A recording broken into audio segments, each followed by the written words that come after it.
Welcome back to the Classical Liberal Arts Academy's Classical Reasoning 1 course. In this lesson, we'll continue our study of Porphyry's Introduction. Chapter 2 of Porphyry's Introduction is very long and contains a number of very important concepts. Please work through this lesson patiently. It seems indeed that neither the term genus nor species is simply denominated.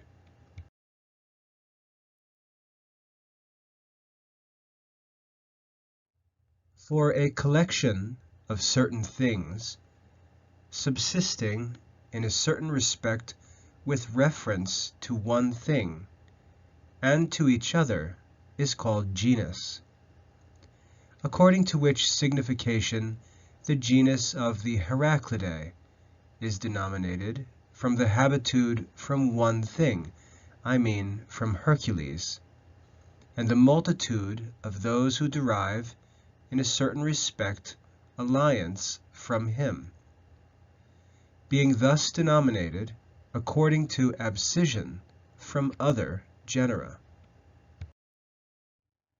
After another manner also, the principle of the generation of everyone is again denominated genus, whether from the generator or from the place in which someone is born. Thus we say that Orestes derived his genus from Tantalus, but Hyllus from Hercules. And again, we say that Pindar was by genus a Theban, but Plato an Athenian. For country is a certain principle of the generation of everyone in the same manner as a father. This signification, however, appears to be one that may be easily adopted. For those are called Heraclidae, who derive their origin from the genus of Hercules, and Cecropidae, who derive it from Cecrops, and also those who have an affinity to these. And the first genus is denominated that whence the principle of the generation of anyone is derived. But afterwards, the multitude of those who originate from one principle, as for instance from Hercules, which genus, defining and separating from others, we call the whole collected multitude the genus of the Heraclidae. Again, after another manner, genus is denominated that to which species is subjected, being thus called perhaps according to the similitude of these. For a genus of this kind is a certain principle of the things which are under it, and appears also to comprehend all the multitude which is under it.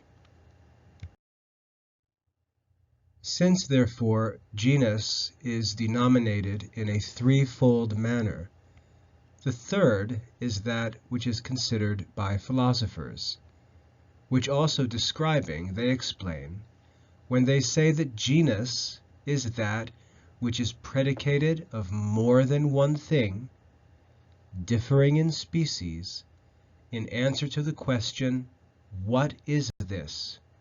As for instance, animal. For of things which are predicated, some are predicated of one thing only, as individuals, as for instance Socrates, and this man, and that thing. But others are predicated of more than one thing, as genera and species, differences, peculiarities, and accidents, which are predicated in common, and are not peculiar to any one thing. But genus is indeed such as animal, and species such as man. Difference is such as rational, peculiarity such as risible, and accident such as white, black, or sitting. Genera, therefore, differ from things which are predicated of one thing only, in that they are predicated of more than one thing. But genera differ from those which are predicated of more than one thing, and in the first place from species, because those species are predicated of more than one thing, yet not of things differing in species, but in number. Thus man, being a species, is predicated of Socrates and Plato, who do not differ from each other in species, but in number.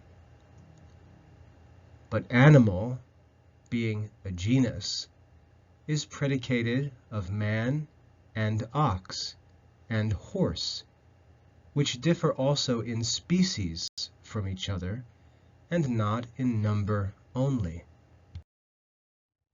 Again, genus differs from peculiarity in this, that peculiarity is predicated of one species alone, of which it is the peculiarity, and of the individuals under that species. Thus, risibility is predicated of man alone, and of the individuals of the human species. But genus is not predicated of one species, but of more than one thing, which differ in species. Farther still, genus differs from difference, and from accidents which are common, because though differences and accidents which are common are predicated of more than one thing, and which differ in species, yet they are not predicated in answer to the question, what is this? But in answer to the question, what kind of a thing is this? For certain persons inquiring, what is this, of which these things are predicated, we answer with its genus.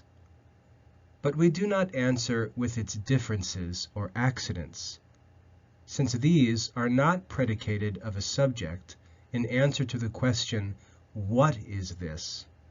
But rather in answer to the question, what kind of a thing is this? For when anyone asks, what kind of a thing is man? We say that man is a rational being. In answer to the question, what kind of a thing is a crow? We say a crow is a black thing. Rational, however, is a difference, but black is an accident. But when we ask, what is man? We answer, man is an animal, for animal is the genus of man. Hence, because genus is predicated of more than one thing, it is separated from individuals, which are predicated of one thing only. But because it is predicated of things differing in species, it is distinguished from things which are predicated as species or as peculiarities. And because it is predicated in answer to the question, what is this? It is separated from differences and from common accidents, each of which is predicated of those things of which it is predicated, not in answer to the question, what is this, but in answer to the question, what kind of a thing is this, or in what manner does this subsist? The above-mentioned description, therefore, of the conception of genus contains nothing superfluous and nothing deficient.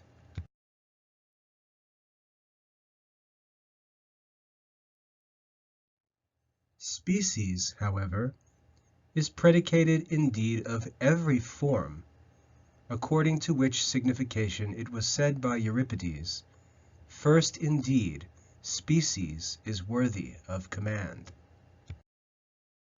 That also is called species, which is placed under the genus already explained, according to which signification we are accustomed to say that man is a species of animal, animal being a genus, that the white is a species of color, and that triangle is a species of figure. If, however, in explaining genus, we make mention of species, and say that genus is that which is predicated of many things differing in species, in answer to the question, what is this? And that species is that which is under the aforesaid genus, it is requisite to know that since genus is the genus of something, and species is the species of something, each of each, it is necessary to use both in the definitions of both. They unfold, therefore, the meaning of species as follows. Species is that which is arranged under genus, and of which genus is predicated in answer to the question, what is this? They also explain it thus. Species is that which is predicated of many things differing in number in answer to the question, what is this? This explanation, however, pertains to the most special species, and which is species only, but no longer genus also. But the other explanations will pertain to species which are not most special. But the genus which is most general is that above which there will no longer be another superior genus, and the most special species is that after which there will not be another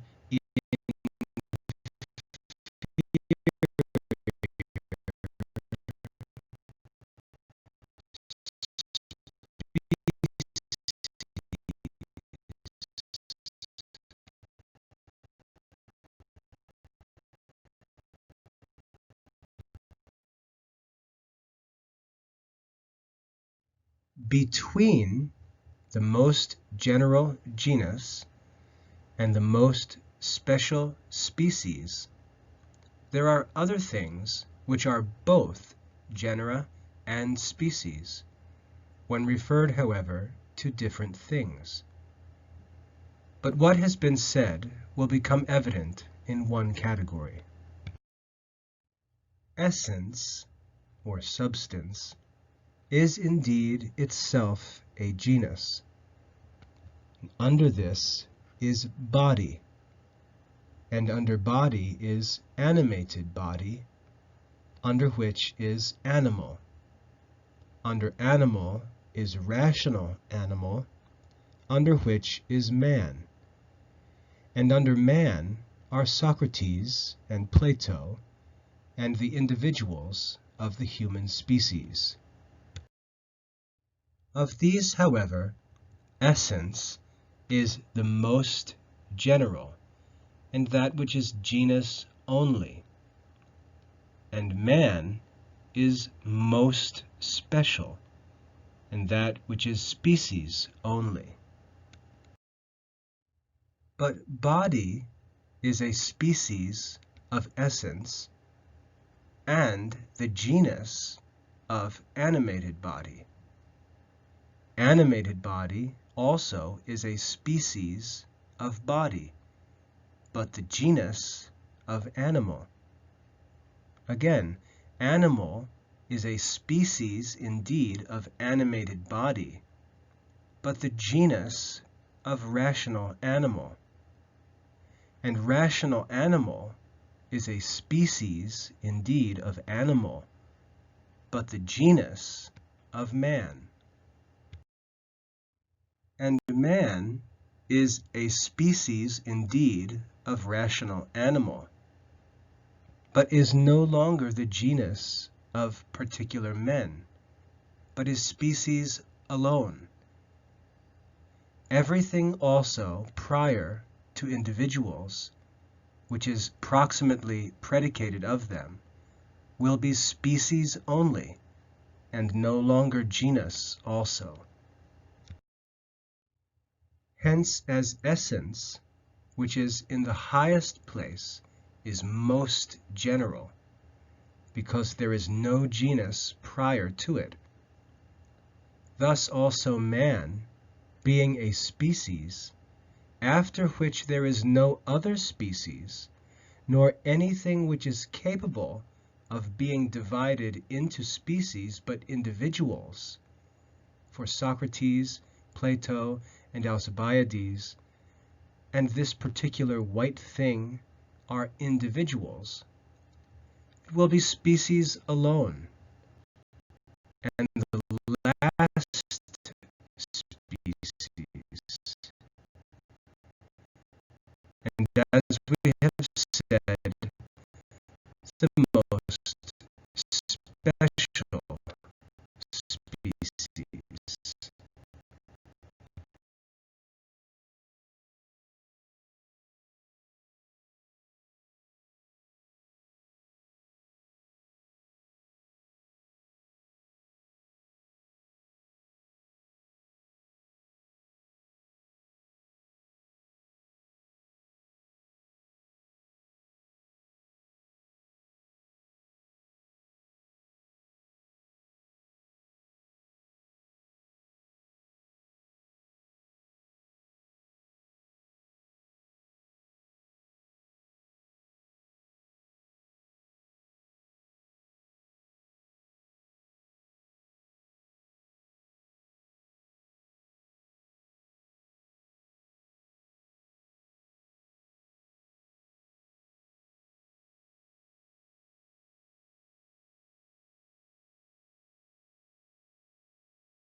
But the media will be species of things prior to them, and the genera of things posterior to them. The media will be the species of things prior to them, and the genera of things posterior to them. Hence these have two habitudes, one to things prior to them, according to which they are said to be species of them, but the other to things posterior to them, according to which they are said to be the genera of them. But the extremes have one habitude. for that which is most general has indeed a habitude as to the things which are under it, since it is the highest genus of all things, but has no longer a habitude as to things prior to it, being supreme, and the first principle, and as we have said, that above which there will not be another superior genus. The most special species also has one habitude, as towards things prior to it, of which it is the species, yet it has not a different habitude, as towards things posterior to it, but it is said to be the species of individuals, as comprehending them, and again, the species of things prior to it, as being comprehended by them. The most general genus, therefore, is defined to be that which being genus is not species. And again, it is that above which there will not be another superior genus. But the most special species is defined to be that which being species is not genus, and that which being species we cannot divide into species. Farther still, it is that also which is predicated of more than one thing differing in number, in answer to the question, what is this? But the media of the extremes are called subaltern species and genera, and each of them is admitted to be genus and species, with reference, however, to different things. For the things prior to the most special species, in an ascent as far as to the most general genus, are called subaltern genera and species. Thus, Agamemnon is Atrides, Pelopides, Tantalides, and in the last place of Jupiter.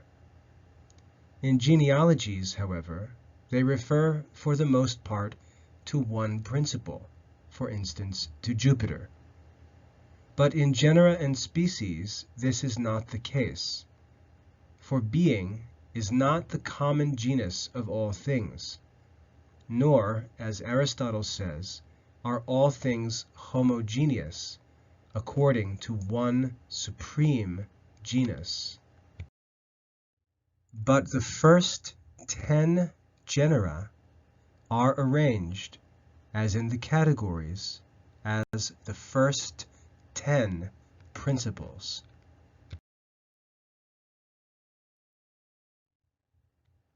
And though someone should call all things beings, yet, says he will call them so homonymously and not synonymously. For if being were the common genus of all things would be synonymously denominated beings. But the first principles being 10, the communion is in the name only, and not also in the definition pertaining to the name.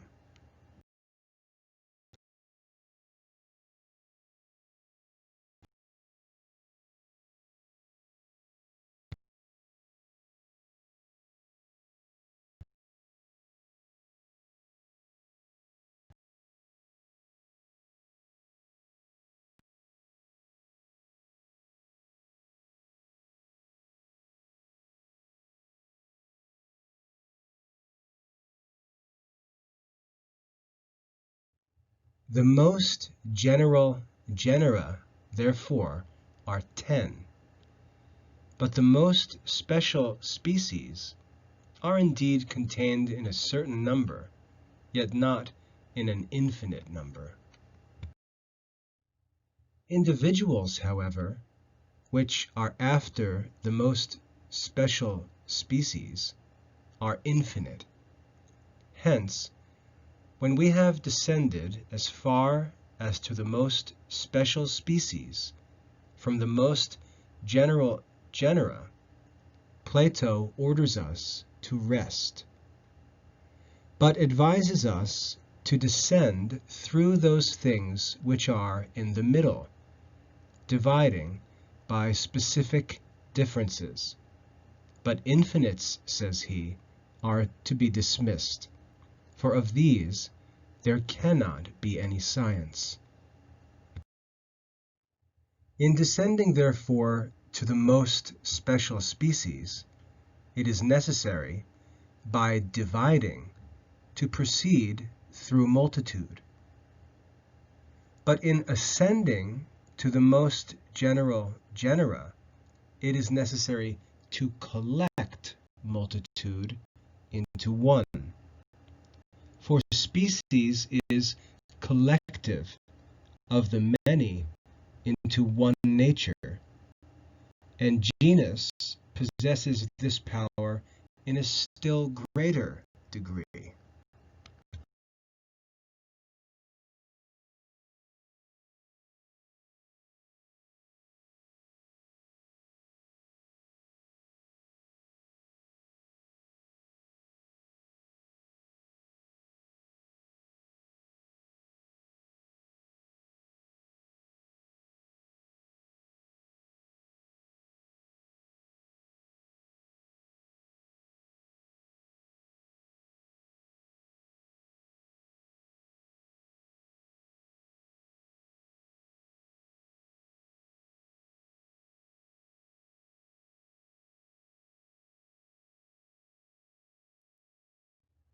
On the contrary, things which subsist according to a part and particulars always divide the one into multitude.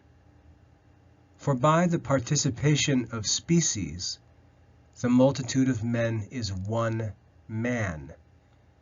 But in things which subsist according to a part and in particulars, that which is one and common to many is contained. For that which is particular has always a divisive power, but that which is common has the power of collecting and uniting.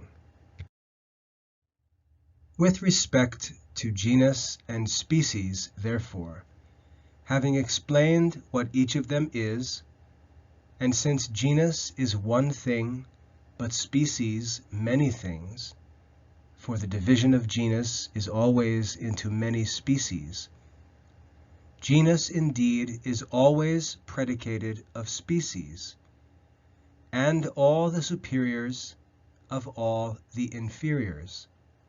But species is neither predicated of the genus proximate to it, nor of the superior genera, for neither does it reciprocate. For it is necessary either that things equal should be predicated of things equal, as the ability of neighing is predicated of a horse, or that greater things should be predicated of lesser, as animal of man. But lesser can no longer be predicated of greater things, for you can no longer say that animal is man, as you can say that man is an animal. But of those things of which species is predicated, of those the genus of species are also necessarily predicated. Likewise, the genus of genus, as far as to the most general genus. For if it is true to say that Socrates is a man, but man is an animal, and an animal is essence or substance, then it is also true to say that Socrates is an animal and an essence. For since superiors are always predicated of inferiors, species indeed is predicated of an individual, but genus is predicated both of species and an individual. And the most general genus is predicated of genus, or genera if the media and subalterns are many, and also of species and of an individual. For the most general genus is predicated of all the genera, species, and individuals contained under it. But the genus which is prior to the most special species is predicated of all the most special species and individuals. And that which is species alone is predicated of all the individuals of that species. But an individual is predicated of one particular thing only. An individual, however, is Socrates, this white substance, and this man who approaches, namely, the son of Sophroniscus, if Socrates is the son of Sophroniscus. But things of this kind are called individuals, because each of them consists of peculiarities, of which the collection can never belong to any other thing. For the same peculiarities as those of Socrates cannot subsist in any other person. The same peculiarities, however, of man, I mean of man considered as common, can be inherent in many, or rather in all particular men, so far as they are men. Hence, the individual is contained by species, but species by genus. For genus is a certain whole, but the individual is a part, and species is both whole and part. It is a part indeed of something else, but not a whole of anything else, but subsists in other things, for the whole is in parts.